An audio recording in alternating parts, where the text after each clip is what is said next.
Now, as I come back, I'm going to go ahead and make my swing to here by rotating my body.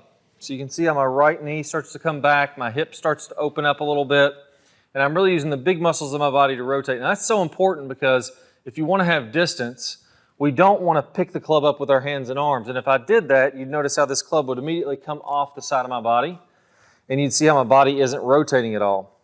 If I keep the club on the side of my body, the only way to move it back would be to rotate.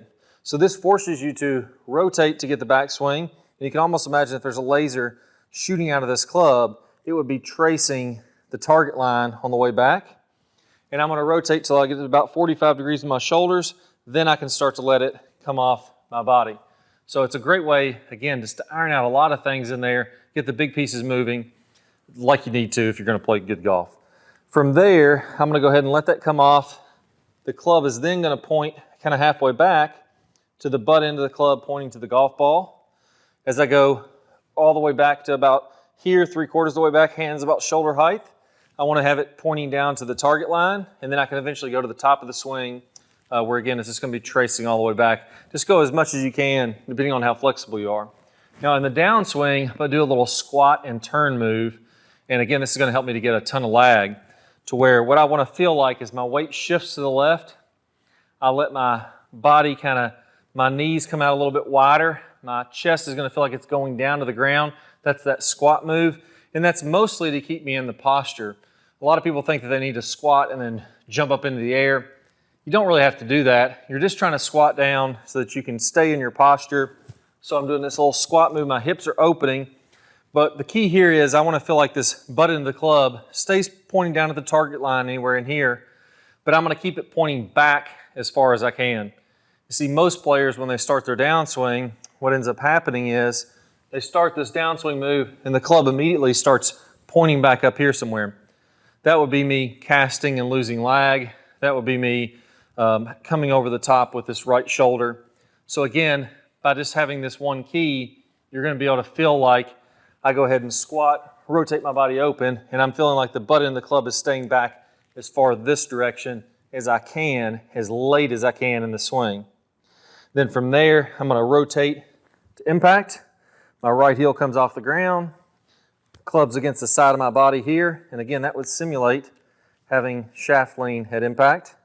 And then as I come all the way on through, instead of flipping my hands and smacking myself on the side, yes, there will be a little bit of the release of the wrist like that. But instead of doing that, what I want to feel like is I go ahead, this is a very foreign feeling to most people, but I want to get that club to release this way, almost like the club's turning that way and releasing. Or if I'm going from this direction, there's impact. As I come on through, the club's doing this, almost like like I'm waving my hand this way, that direction, versus flipping in this direction and smacking into my side. So shaft lean and impact, and then from here, I'm letting it rotate on around by doing that rather than flipping like that. So if you're casting, it helps with that. If you're not turning your body, this drill helps with that. If you need more lag, it helps with that. If you need to rotate better through impact and clear the body, well, you have to do that or the club's going to smack into your side. It's going to help with that. And then finally, helps teach you the release. So let's go through it one more time and kind of hit these key checkpoints. I know I covered a lot there, but it's really pretty simple. Step number one, put the club against your side. It's going to simulate a really good address position. I'm holding it almost down here by the head. Number two, I turn my shoulders to 45 while keeping the club on my body. Number three, I go ahead and then let the club set, and I let the butt end of the club trace the target line on the way back. As I start down, I squat and rotate open, trying to keep this pointing this direction as long as I can.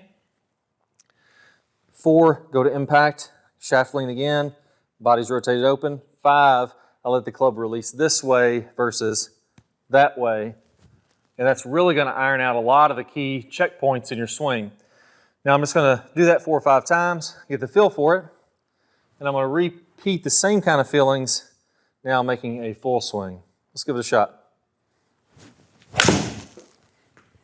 There we go, not going to hit one lump shooter in that. I'm here with my new Mevo Plus of the Pro package. I really like this device, much more affordable than most of the launch monitors. And hey, hit some good positions there, hit a nice one.